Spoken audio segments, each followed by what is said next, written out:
Hey everyone, Eric Watson here, freelance writer, player of games, writer of words, recorder of videos, and tabletop role-playing aficionado. Welcome to another DM's Guild review, my written and video review series where I take a look at the adventures and supplemental material at the Dungeon Masters Guild website. This video, I'll be reviewing the DM's Guild Player Supplement Compendium of True Evil, designed by Clayton, Whittle, and of Goblin, Inc. Productions for Dungeons & Dragons 5th edition. A review copy has been provided for the purposes of this review. If you enjoy my videos, consider using my affiliate links for your DM's Guild shopping and supporting me via patreon.com/RogueWatson. Shout out to my platinum patrons, Andrew, Richard, Joe, Will, Tiny Dancer, Nick, and Rodney, and gold patrons, RPG Papercrafts, Charming Grenade, Pretty Boy and Yuma, Marco Stead, Vicente, Gilberto, Sean A.K., Cert2B, Adam, Dead Lizard Lounge, Sam, and Arash. Thank you all very much for your support.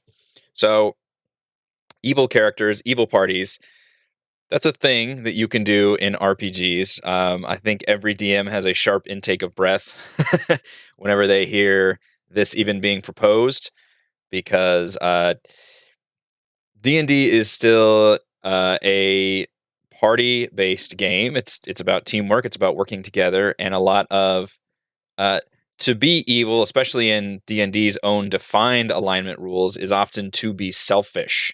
It is kind of if you look at the difference between law and order and good and evil, the good and evil spectrum is many times defined by how much of what you do and what your actions are for others versus for yourself. And if it's for yourself, it tends towards more evil. And the problem is, how do you get those characters to work with each other? So it can be very problematic. It can certainly be done, and by the author's own admission, it can be done even very well to make a party of evil characters.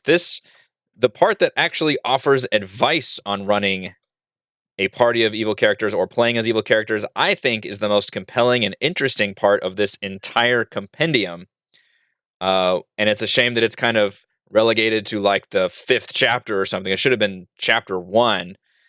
I found it really insightful and useful based on, and the author even mentioned their own experiences doing it, which I thought is just very useful to learn that information, because I don't have any experience with running evil characters. Certainly you can have characters that are anti-hero, and I think that's more about what the author is getting at. You're still protagonists of the story. Now, you can have a protagonist be, the Punisher or Wolverine, or somebody who's got, questionable morals and can maybe do some bad things for the greater good. There's some gray areas there, and that can be very interesting to explore. What's not interesting to explore is a character who just wants to kind of murder everybody for no compunction or reason. It's the difference between being evil and being like a psychopath. So it's a very tricky line to walk. Definitely red flags whenever a character just says they want to play an evil character, but I think with nuance and careful planning, it can be done. I realize I just jumped on a bit of a soapbox here for evil characters, but that's something that definitely came to mind. Now, what this primarily is a supplement for players that offers some new character archetypes. First of all, you get an entire new class with the Soulbinder, which is what's pictured here, which is not necessarily an evil class, by the way. It can kind of go that way for sure, but it even has archetypes, subclasses that are explicitly not evil at all. They're about like healing people. It does have archetypes for each one of the base classes, so 12 new, by archetypes I mean like new subclasses, so like barbarian paths and martial types for fighters and all that, which are for the most part evil themed, or at least evil adjacent. Or again, you could think of it being like, I picture Illidan from Warcraft, somebody who takes up the mantle of maybe evil powers, but they still fight against evil, which is a very common anti-hero comic book trope, is, it's the Punisher. Like, I inflict evil upon evil things, that kind of a thing. That's a lot of what this is. We also get a number of evil spells. You know what? I've got them itemized. I'll do that. So one new class, the Soulbinder, that includes 4 subclasses. We also get 1 new archetype or subclass, whatever you want to call it, for each base class, which is 12, so technically 16 total.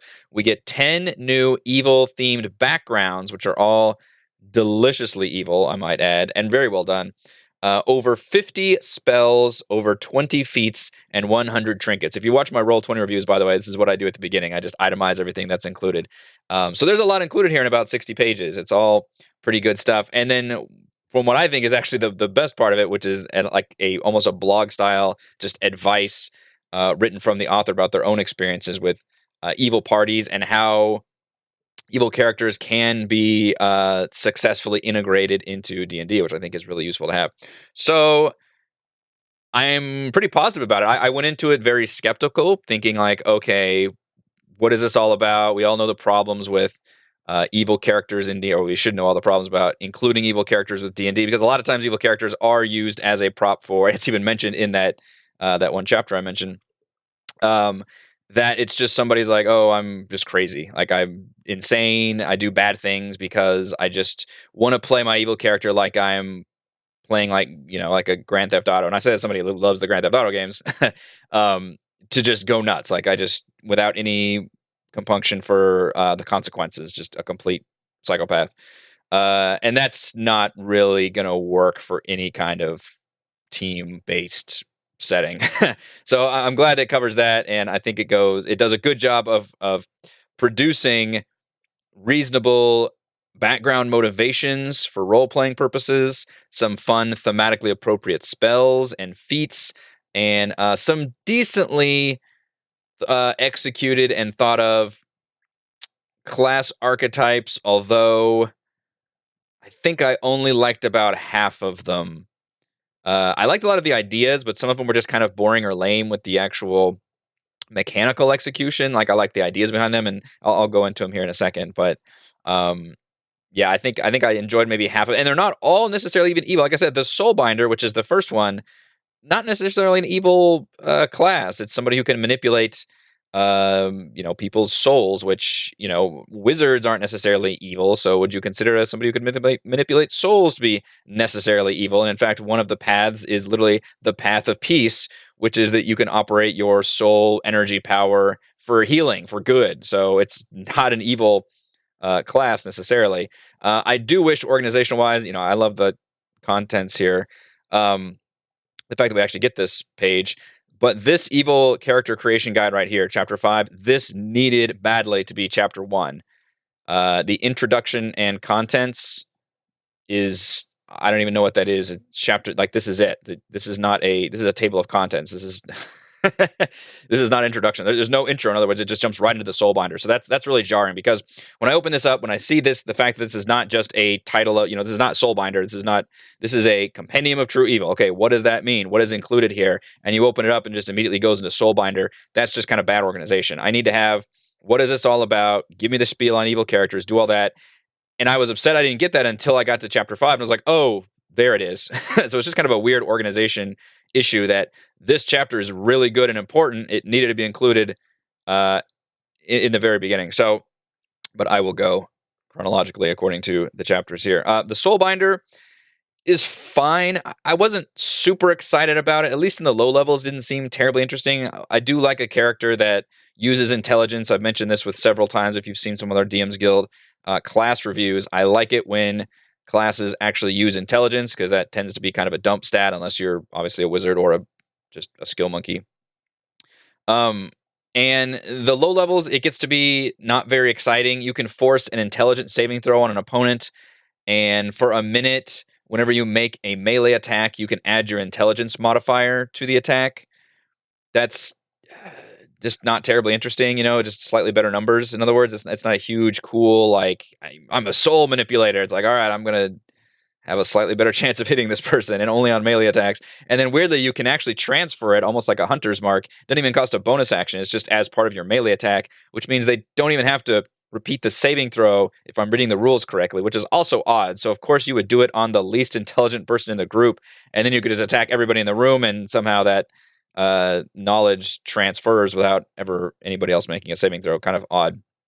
That's one of the main abilities, and you actually gain a number of uses per long rest as you level up. So the Soulbinder doesn't have spells. It has its own, these soul manipulations, but I don't think they're necessarily a great use of it. It doesn't seem like it's powerful enough to warrant just not creating a more thematic, like sorcerer or wizard or warlock, for example, that just does those kind of uh, themed around those kind of spells. So it does start getting interesting. At level 9, you can capture a piece of a creature's soul and then gain their memories. That's pretty cool. Again, that's kind of a spell-like ability, but feels very thematic to somebody who can like read souls. I'm not as enthused about the fact that uh, at later levels you gain just a longer memory span. It just doesn't seem that powerful to where you initially gain it at ninth level, and at 13th level you can gain a day's worth of memory from that, which is in like a dungeon setting or a creature or a guard.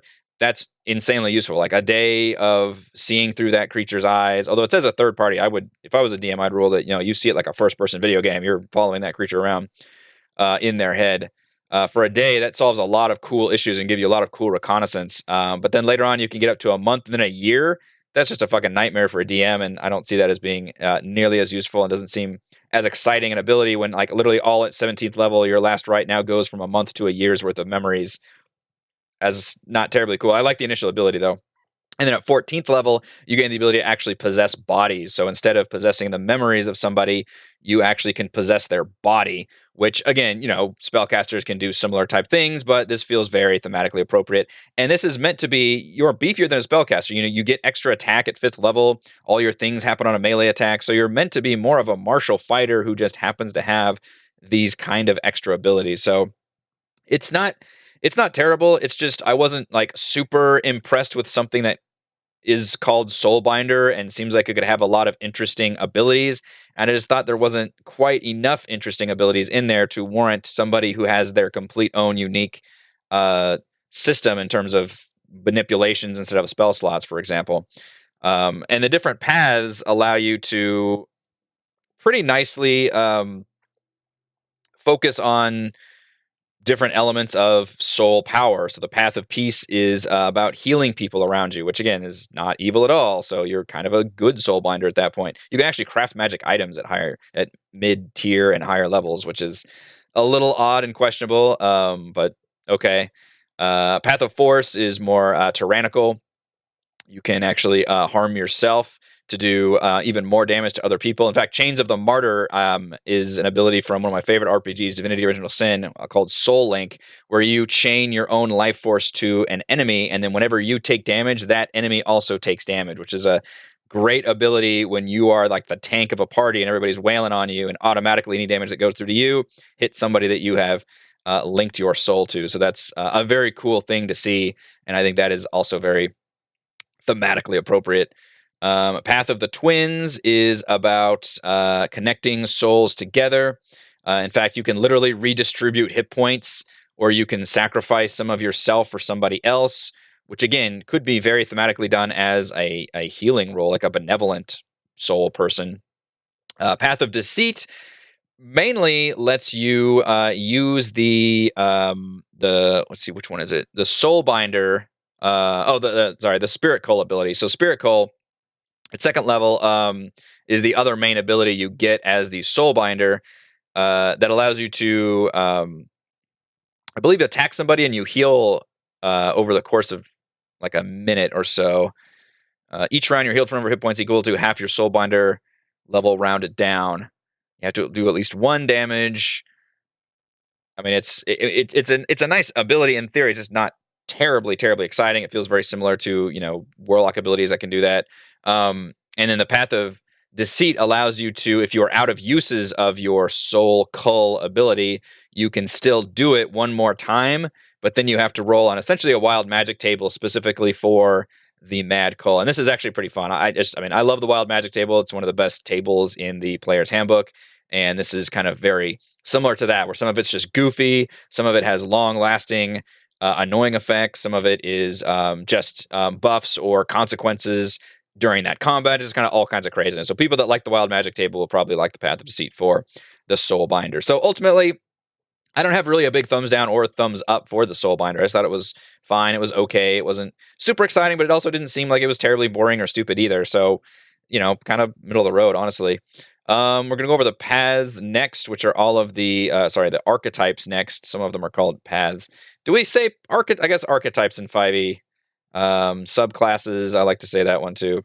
This one, and so I didn't think the Soulbinder was necessarily evil, and everything I described, a few of them were more evil. One of them specifically was more tyrannical about imposing your will upon other souls, for sure. But The class itself didn't seem like it was built in evil. This one, these archetypes, because they are archetypes specifically, um, are definitely more evil themed, especially drawing from vampires and werewolves. So like Strahd type or Ravenloft campaigns that want to have more of an anti-hero aspect to it could maybe go pretty well here. Even then, not all of them are super interesting or fun. Some of them are just like a page of notes. The Blood Rager path for the Barbarian. Eventually, you can do like a vampire type bite, which is kind of cool at like 14th level. Otherwise, you are in a rage and you gain, a few extra abilities, but you're just kind of raging as a former vampire. I guess thrall is how it's themed. The Bard College of Propaganda is just not that interesting. I mean, I get that propaganda can be hilariously evil in this case, but honestly, it tries to do things that I would just do as players role playing as abilities, which is always weird to see.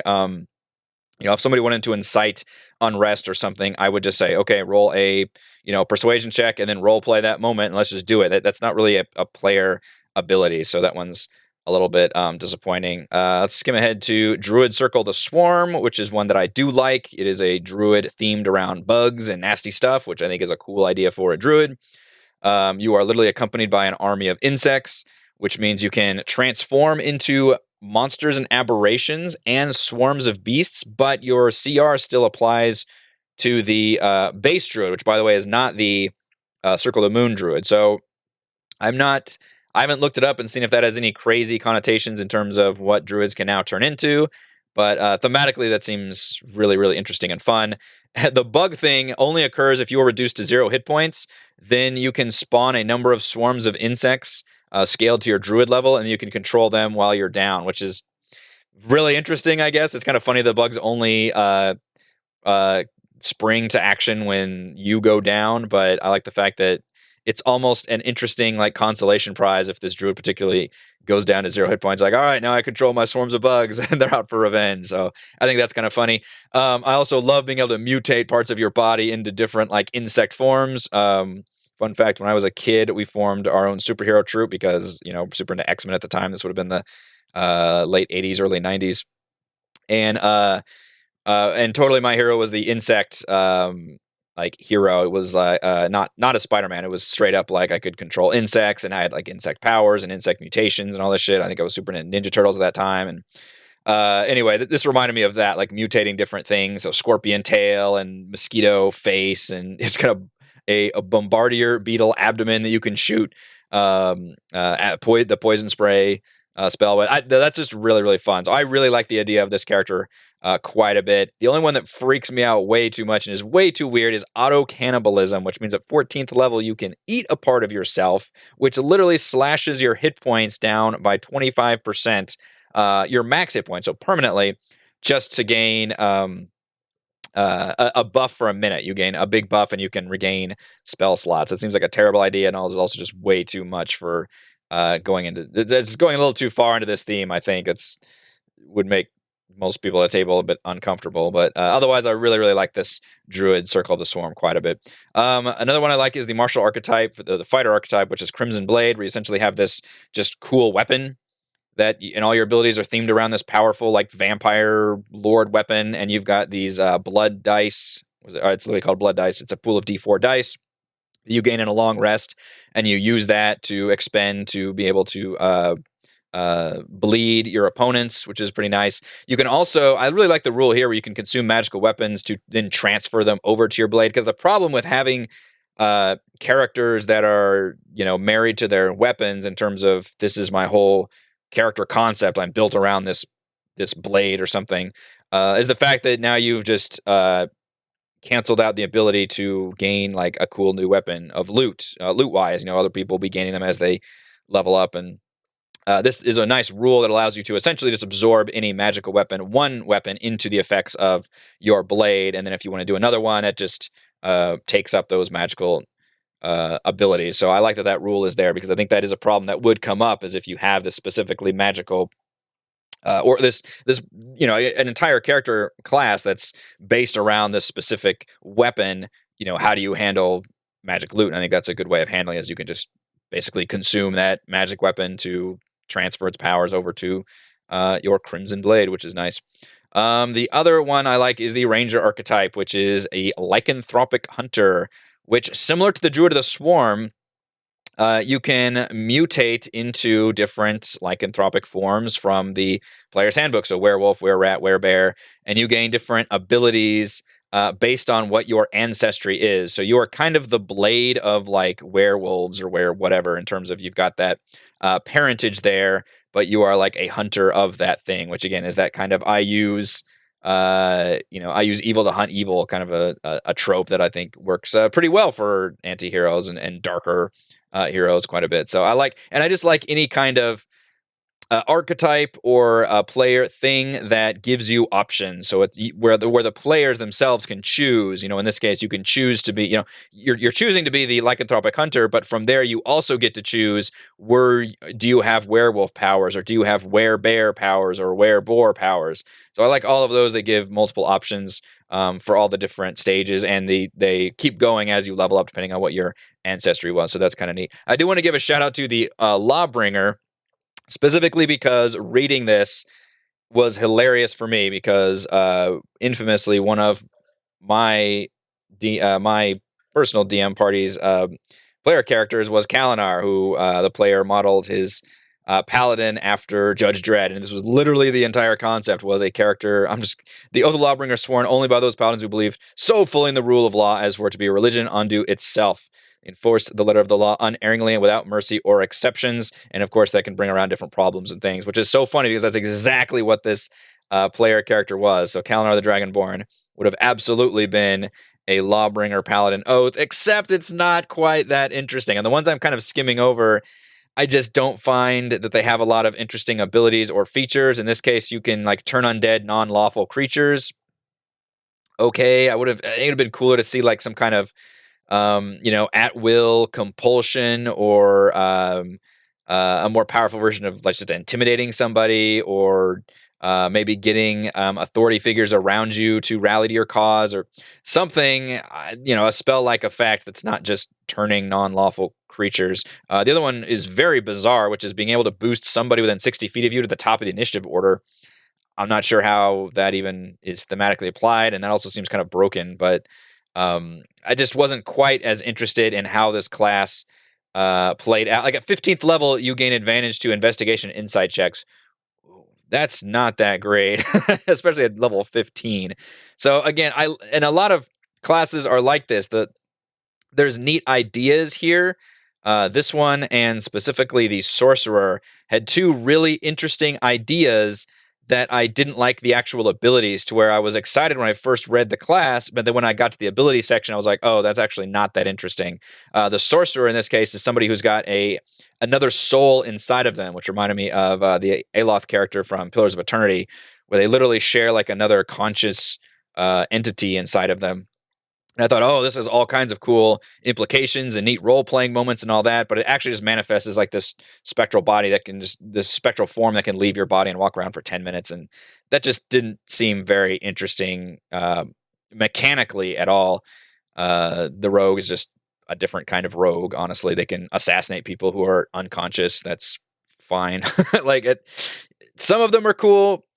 Some of them not so much. The wizard witchcraft is one of the better ones, also because you can craft your own like hag bag, a bag of witch fetish, which gives you again multiple options. I love it when players are given multiple options.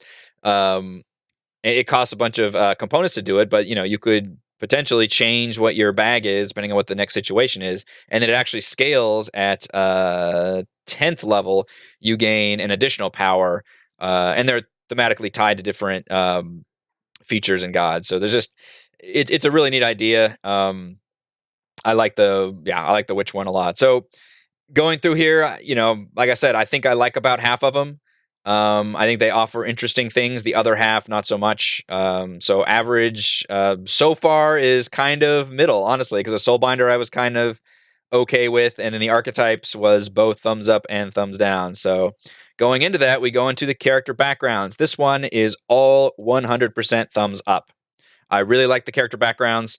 They're all very thematically tied to evil characters. There's some great tables in here for expanding upon what was your backstory, both in terms of your traits, ideals, bonds, all that things, but also specific things that have to do with the circumstances. So for example, if you're a convict, there's tables for your arrest history and your release history, which I think is really nice. The experimental doctor literally has a quote from Portal, which is fantastic. Aperture Science CEO Cave Johnson.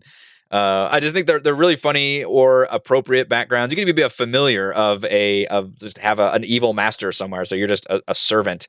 Um, Neat ideas that could form the basis and the appropriate reasons for even having an evil character, and that's what makes these so important, and probably makes this whole compendium a critical purchase for anybody who's really going to do a an evil themed party. Is like, well, why would these characters be protagonists of their story? Well, these are some decent reasons. I think you were raised by evil. You've got a monster inside of you. You're like a Dr.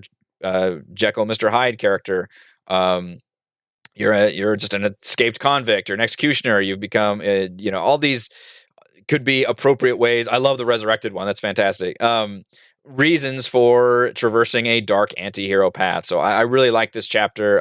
It's all very, role play-y, and some of the features aren't. Oh God, where's the one I laughed about was I think it was the experimental doctor, actually. Here we go. Your discreet pursuit has given experience in finding the materials necessary for your experiments. You know where to find hassle-free access to fresh corpses in any city and how to move them around without drawing too much attention. That is the most bullshit specific background feature. And a lot of them are kind of bullshit, frankly. You make these characters and you forget about these backgrounds a lot of times. But to have hassle-free access to fresh corpses is really hysterical, super appropriate to this character. And obviously, if you got a necromancer or something, that could be helpful. But I just think that was funny to read, and Grim Connections is the feature. That's absolutely amazing. Then we get to the chapter that's the most important part of this whole damn compendium, and it's in chapter fucking 5, which is how to make an evil character, how to make an evil party, how to make them work. What are the motivations for doing them? What are their, backstories? Even gives examples from pop culture, which is very nice, including like The Punisher, Darth Vader, Mad Max. Those are all very useful touchstones for, especially if people like playing darker anti-hero characters. Is like, well, give me an example of what you're actually wanting to do here. And, hopefully you can follow your own code of conduct that you've set out yourself, or, to where at least that character would play well with the party that you're in, is what I'm trying to get at. So it's a very good chapter. It's actually written in almost a completely different style than the other chapters, because the other chapters are very much kind of functional and to the point, and rules concise. They're well written, but the chapter 5, the Being Evil Character Creation Guide, is actually written almost like a blog, not because it's poorly written, but because it's more intimately written. It's more from the author's own experiences and gives a lot more personalized insight. The author makes a lot of jokes and all these pop culture references, and it's a very fun read and very interesting. And as I said, I think the best part of this compendium, which is odd to say because there's a lot of great information, mechanically and all that beforehand. Obviously, most of the work was done in those chapters, but I think I enjoyed this little almost 2.5 page chapter right here, because it's just, it was really interesting, and it spells out like, lawful evil, neutral evil, chaotic evil. How do you play those alignments? I honestly wish this chapter, first of all, it needs to be at the beginning for sure. Don't hide this in chapter 5. This serves as an intro to the entire compendium, as well as just being a great chapter in general. And expand on this. Give me that advice on running evil. Like if this is the compendium of true evil, and you've got a bunch of new mechanics and things, so you're wanting people to run these evil themed characters, then explain how to do that. Like, how do we work together as a team? Why do we work together as a team? What are some examples of evil teams that work together successfully, and the difference between antagonists and protagonists and antiheroes and all these things is very useful information to have. And I'm going way off track on a rant here, but I really did appreciate this chapter quite a bit. And it's just a shame that it's hidden so deeply in this compendium to discover it. We get spells, over 50 evil spells. And a lot of times the spells are kind of ho-hum in a lot of these compendiums. It's kind of hard because there's so many spells in the player's handbook, and what more do you need, honestly? But I do think that these offer some very good, interesting spells, as well as being evil themed and appropriate. So we've got like a bone shield. We've got a lot of blood based spells. There are curses, a lot of witch type stuff. At one point, you can cast a living bomb on an enemy, walking bomb, sorry.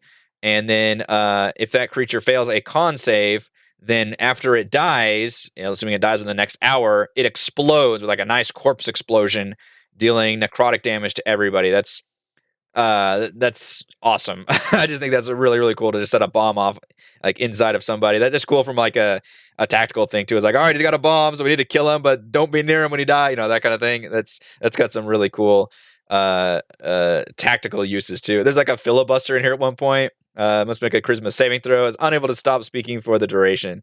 Really fun. So very, very thematic. I think there's a lot of interesting spells here. None of them seem too crazy. I was actually really impressed by the list of spells here, because usually when I get to the spell section of these kinds of overarching player supplements that have a little bit of everything, the spells tend to be fairly ho-hum. But in this case, I think they're actually, frankly, better than the archetypes, probably. And then we get some feats, which are nice. The feats do a good job of pulling in different abilities from the evil themed archetypes that were just mentioned. There's a really long one here, Flesh Eater, which allows you to consume the meat of intelligent creatures. And the interesting thing here is that the effects change depending on what race you consumed. So that's just interesting that they gave actual rules for all of that. But otherwise, there is good stuff here. Some of it's a little crazy, like Immortal Evil allows you to just be consistently resurrected, which seems a little bit too much. I mean, you're resurrected as an undead, so there's that, but that could potentially easily break a game in some very weird ways. But, it's feats are feats. You can use them or don't. I think they generally are pretty decent here and do a good job of fleshing out more evil characters, and then a D100 list of trinkets, which nothing too crazy, but again, fits that theme of a evil or just like a Ravenloft theme too. If you were just doing a gothic adventure, these would be really good trinkets to use, but any ones that players would include. All right, that is a pretty good review of Compendium of True Evil. Pretty long review is what I meant to say. I think it's pretty good if I do say so myself. All right, so let's go over my pros and cons for the Compendium of True Evil. Pro, insightful chapter on playing and DMing a party of evil characters. I cannot say enough good things about Chapter 5, even though it should have been at the beginning. Pro, fun, well-written, and appropriately evil-themed character backgrounds. I was really particularly impressed with those backgrounds as serving as awesome player motivations and a good springboard for creating evil characters. And Pro is an excellent collection of evil-themed spells, feats, and trinkets. Notice how I didn't mention the archetypes or Soulbinder yet. Again, Soulbinder, I'm kind of middle on the road on, so I didn't put it in pro and con. I actually ended up putting the archetypes in the con section because some neat archetype ideas were held back by boring or lame abilities and powers. Not to say all of them. I definitely enjoyed some archetypes very much, but the ones that I wanted to be excited about, I was not. Cons, I didn't even mention this yet. Very little artwork. Very little artwork in here. In fact, if you look in here, the entire Soulbinder section, there's not a single piece of art in any of that. That's like 12 pages. So, and obviously the little bit of art here, I believe this is all just kind of the standard stock art. It's when there's really impressive good art, I like to put that in the pros. And when there's not a very good use of art, I'm going to put it in the cons. And in this case, I just don't think there is a good use of art, and there's not much of it. So I think that does take away from final product. All right, the final verdict. The Compendium of True Evil offers appropriately evil-themed background spells, feats, archetypes, and, most importantly, advice. Thank you to everyone for watching this video review. You can see my written review at roguewatson.com. You can support my work at patreon.com/roguewatson, and you can follow our own D&D adventures here on my YouTube channel. Thank you.